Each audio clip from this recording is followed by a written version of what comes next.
With the start of a new year, it's time to begin looking forward and planning on what steps need to be taken to produce the best quality forage possible for your livestock. By making a plan in advance, it will help you to save money in the long run in regards to keeping your livestock properly fed and conditioned. Hello, I'm Richard Parrish. I'm the County Extension Agent for Agriculture and Natural Resources in Leon County. Even though January tends to be a slow month in regards to forage production, there is still much that needs to be done to get the year off to a good start. This discussion will not cover everything that needs to be done in January in regards to forage production, but it will cover some of the main things that need to be done this month. At this point in the grazing season, what forage that is in your pastures is limited. Because of this, you need to limit the grazing of winter pastures and standing hay as needed. This might require you to either feed more hay or provide supplemental feed depending upon your situation.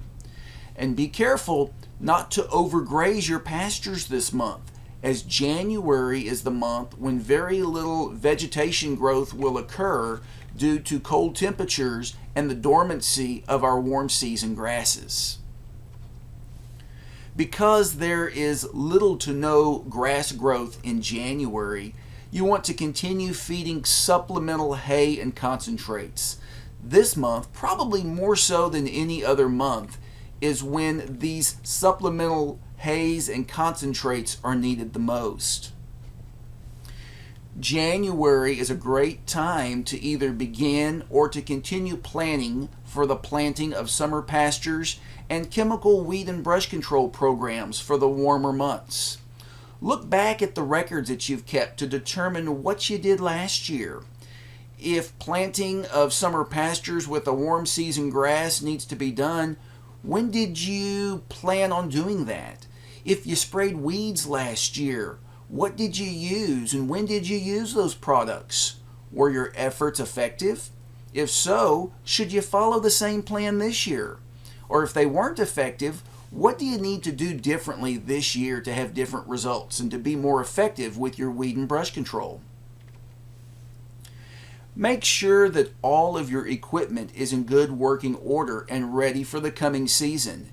During this slow period, this is a great time to make any needed repairs that you've been putting off because you've been busy with other things.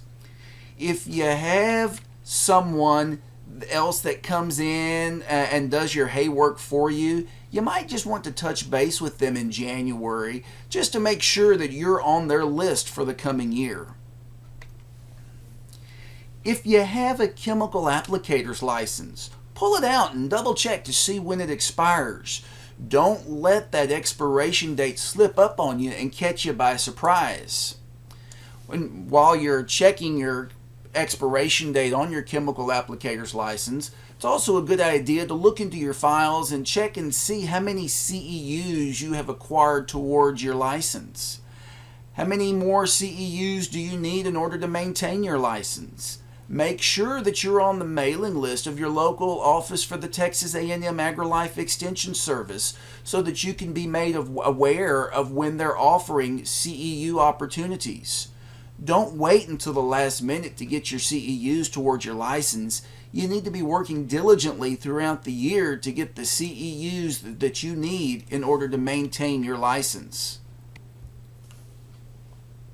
Also, if you are needing to get your chemical applicator's license, contact the local office of the Texas A&M AgriLife Extension Service and find out when their next private applicator training will be. If one is not scheduled, ask to be put on their mailing list so that you can find out when the next class is being offered. Whether it be January or any time throughout the year, your local office of the Texas A&M AgriLife Extension Service has resources to assist you in producing the best quality forage possible. Another excellent resource is the Forage Facts website, maintained by our Extension Forage specialist based out of Overton. This site contains a wealth of information and resources regarding forage production, and all of the information on this site is free. It's definitely worth checking out. Or you can always contact the Leon County office of the Texas A&M AgriLife Extension Service. We're here to help answer your questions in regards to forage or livestock production or any other question you might have. Until next month, have a productive January.